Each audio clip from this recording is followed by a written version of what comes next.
Bonjour à tous, bonjour à tous ceux qui nous rejoignent pour ces rencontres du développement durable, pour cette 6e et avant-dernière journée co-organisée avec Kedge Business School. Je rappelle que nous sommes très attachés aux gestes barrières. C'est d'ailleurs pour ça que nous n'avons pas pu organiser notre rendez-vous sur place dans les territoires alors que nous voulions venir à votre rencontre. C'est pour ça que je m'autorise à ne pas porter de masque en plateau parce que je suis tout seul, mais continuer de suivre les gestes barrières et on espère qu'on pourra traverser cette crise sans trop de difficultés alors que nous venons tristement de dépasser le million de personnes disparues à cause de la crise du coronavirus à la surface de la Terre. Dans cette crise du coronavirus, évidemment, certaines entreprises, certains secteurs d'activité sont sortis gagnants en favorisant des échanges dématérialisés, désintermédiés. C'est notamment le cas d'un certain nombre de plateformes Internet et j'ai le plaisir aujourd'hui, dans cette session co-organisée avec Kedge Business School, de recevoir Emmanuel Grenier, qui est le président de Cdiscount depuis 2008 et qui dirige la branche du groupe Casino qui est dédiée au commerce électronique depuis 2016, à savoir Cnova. Emmanuel Grenier, bonjour, est-ce que vous m'entendez bien ? Bonjour, et je vous entends très bien. Voilà, je suis évidemment absolument triste de devoir parler de chiffres macroéconomiques positifs pour une industrie comme la vôtre, alors que je devrais m'en réjouir. Mais le contexte est évidemment plutôt déprimant, voire terrifiant. Vous dirigez une entreprise néanmoins euh, qui, euh, qui a bénéficié d'une certaine manière des tendances qui se sont accélérées avec la crise du coronavirus, les tendances du commerce par Internet, évidemment. Je voudrais vous poser une question très simple, très philosophique, que beaucoup de gens se sont posés dans toute cette discussion sur le monde d'après, sur la façon dont on était entré dans cette crise et dont on pouvait en ressortir grandi, en sortir par le haut. Est-ce que quand on dirige une société comme Cdiscount, on se dit que le consumérisme va pouvoir continuer et que les bénéfices que ça a représenté pour votre entreprise sont des bénéfices acceptables ?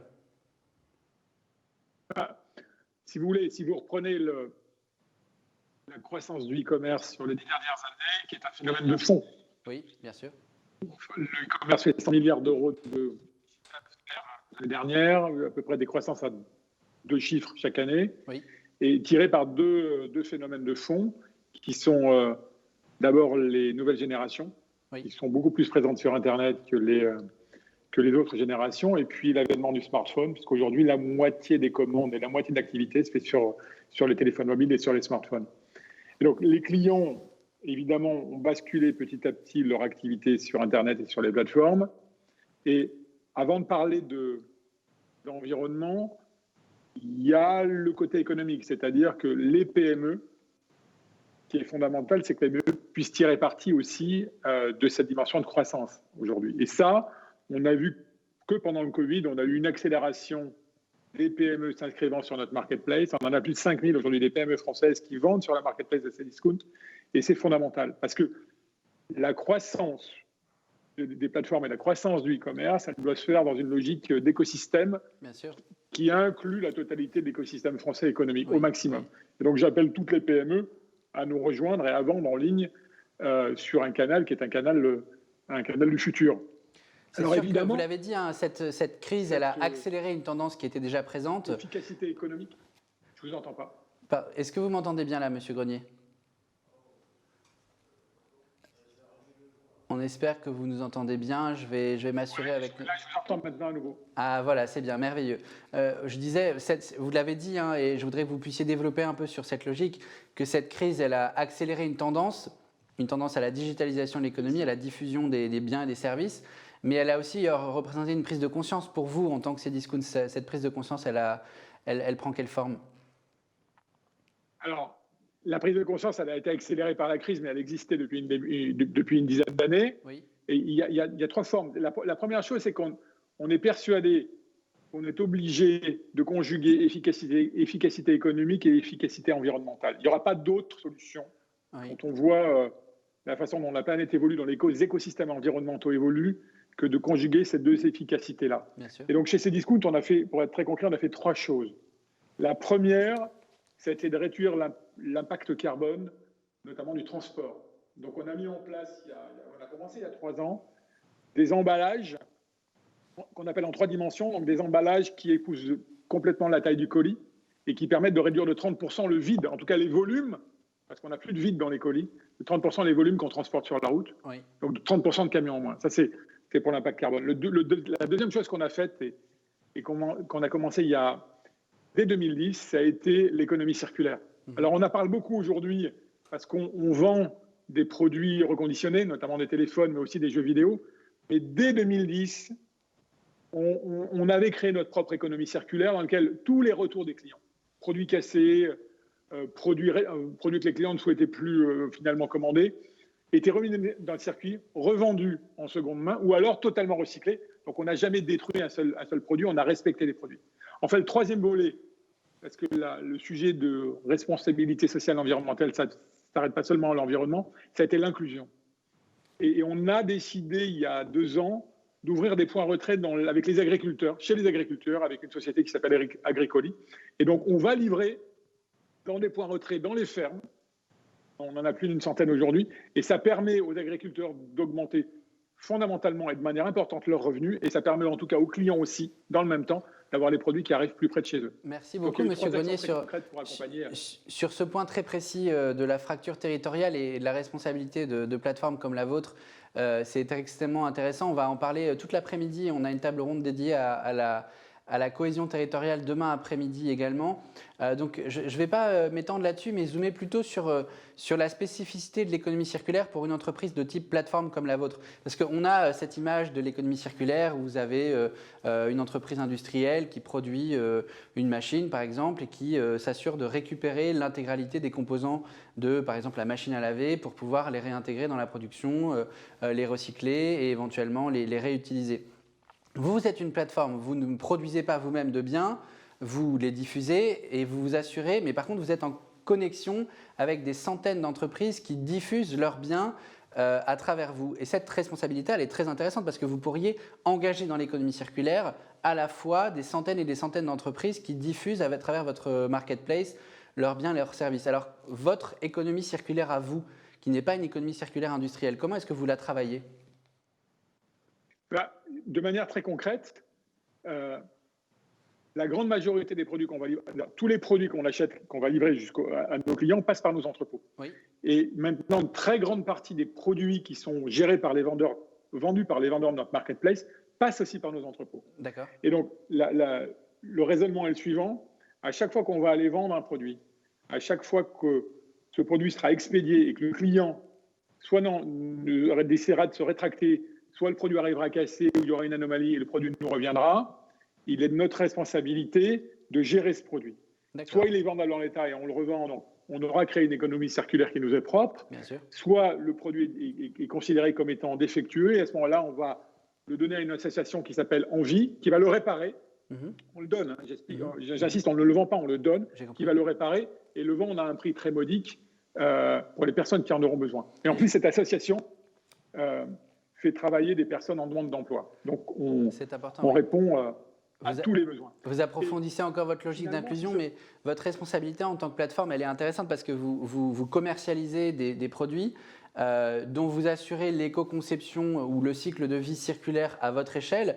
Mais quand on vend des biens comme des smartphones, etc., dont la conception à l'origine, qui ne dépend pas de vous, qui dépend d'entreprises qui sont bien en amont dans la chaîne de valeur, si ces produits ne sont pas éco-conçus, sont absolument pas recyclables, sont absolument pas retraitables de la logique que vous portez, comment est-ce que vous assurez de commercialiser des biens qui sont effectivement suffisamment éco-responsables ou qui peuvent rentrer dans une logique d'économie circulaire? Est-ce que vous faites un choix là-dessus ou pas encore? C'est une excellente question. Parce qu'en fait, on a décidé de travailler la chaîne en amont. Oui.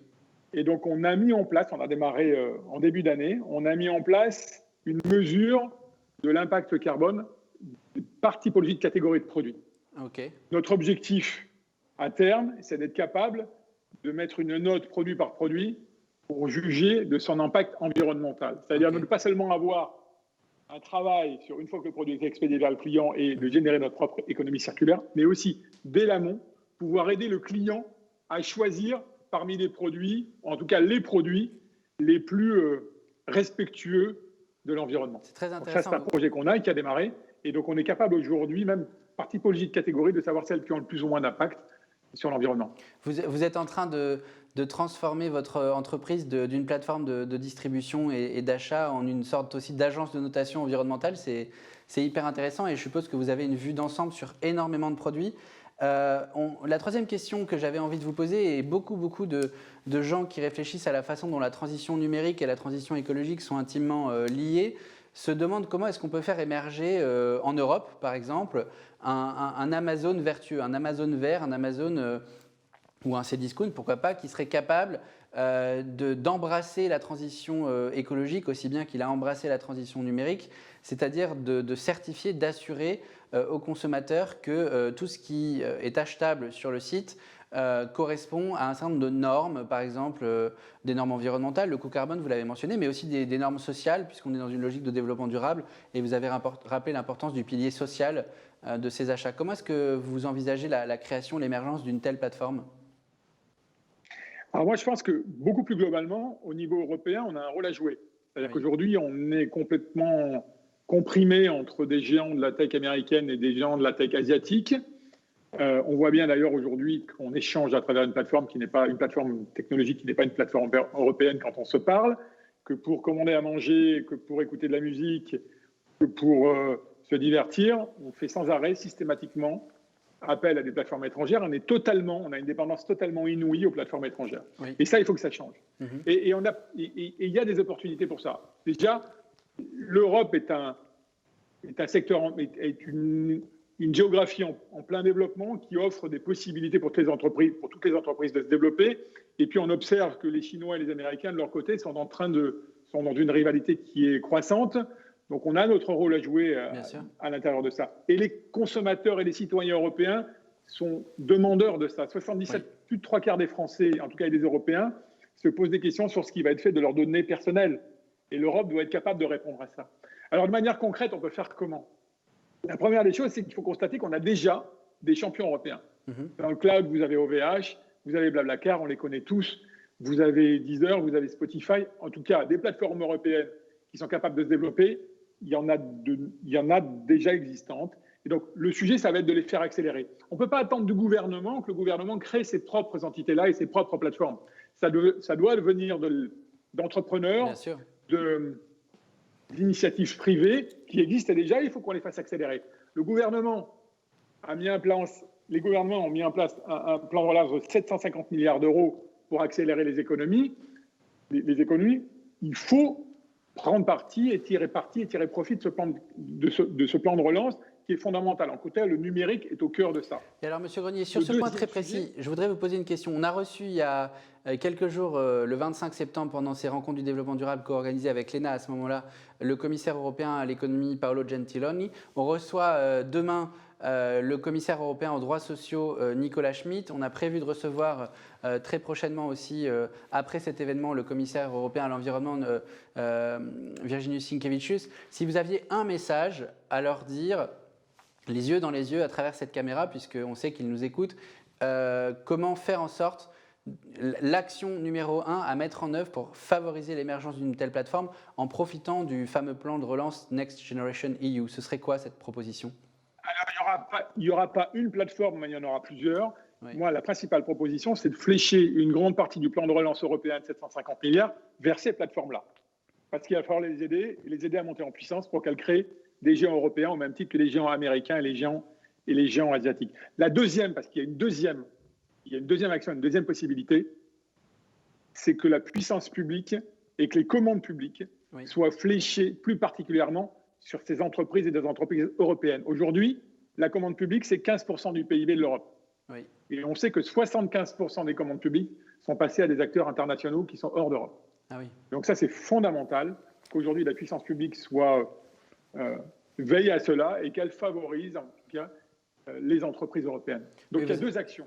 Vous avez raison, on a parlé de ce problème de la commande publique. Les leaders et que la commande publique favorise ces entreprises-là. On a commencé à discuter de cet enjeu de la puissance publique et de la commande publique lors de notre première journée co-organisée avec Montpellier Business School. Et pour tous ceux qui n'auront pas eu la chance de nous suivre en direct de ces rencontres du développement durable très prochainement. Chacune de nos 70 conférences sera montée, diffusée pour qu'on puisse revenir en détail sur chacun de ces points. Et merci Monsieur Grenier d'avoir tiré ce fil qui est effectivement essentiel.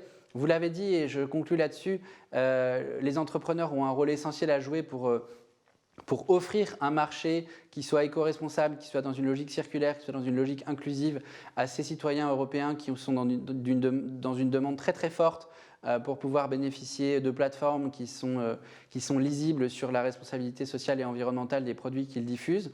Merci beaucoup d'avoir partagé avec nous vos actions, votre vision aussi de cette industrie toute particulière qui a émergé et qui peut encore largement accompagner la transition écologique et solidaire. Emmanuel Grenier, je rappelle que vous êtes le président de Cdiscount et que vous êtes aussi le dirigeant de la filière de commerce électronique du groupe Casino, à savoir Cnova.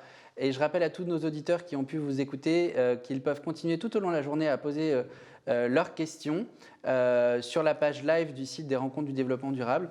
Monsieur Grenier, merci beaucoup.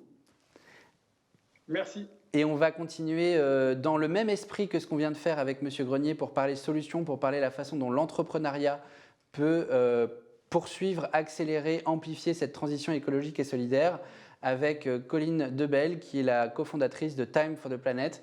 À tout de suite pour les rencontres du développement durable.